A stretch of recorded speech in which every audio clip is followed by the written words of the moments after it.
Now, there's a method to doing this, because it's not like you can just start fiddling around for about 20 hours and expect these massive improvements. There's a way to practice intelligently. There's a way to practice efficiently that will make sure that you invest those 20 hours in the most effective way that you possibly can. And here's the method. It applies to anything. The first is to deconstruct the skill. Decide exactly what you want to be able to do when you're done, and then look into the skill and break it down into smaller and smaller pieces.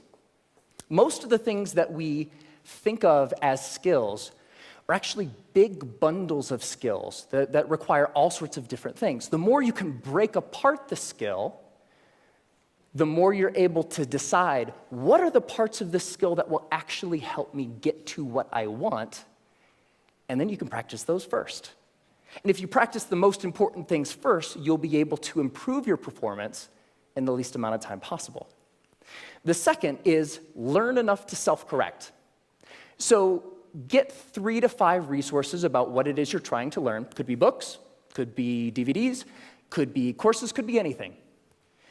But don't use those as a way to procrastinate on practice. I know I do this, right? Get like 20 books about the topic. It's like, I'm going to start learning how to program a computer when I complete these 20 books. No, that's procrastination.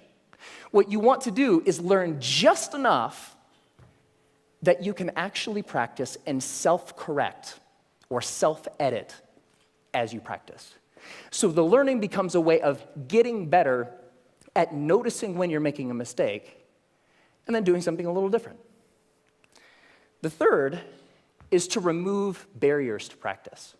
Distractions, television, internet, all of these things that get in the way of you actually sitting down and doing the work.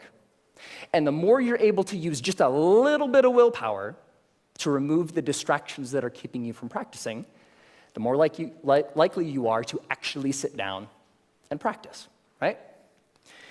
And the fourth is to practice for at least 20 hours. Now, most skills have what I call a frustration barrier. You know, the grossly incompetent knowing it part. That's really, really frustrating. We don't like to feel stupid. And feeling stupid is a barrier to us actually sitting down and doing the work. So by pre-committing to practicing whatever it is that you want to do for at least 20 hours, you will be able to overcome that initial frustration barrier and stick with the practice long enough to actually reap the rewards. All right? That's it. It's not rocket science. 4 very simple steps that you can use to learn anything.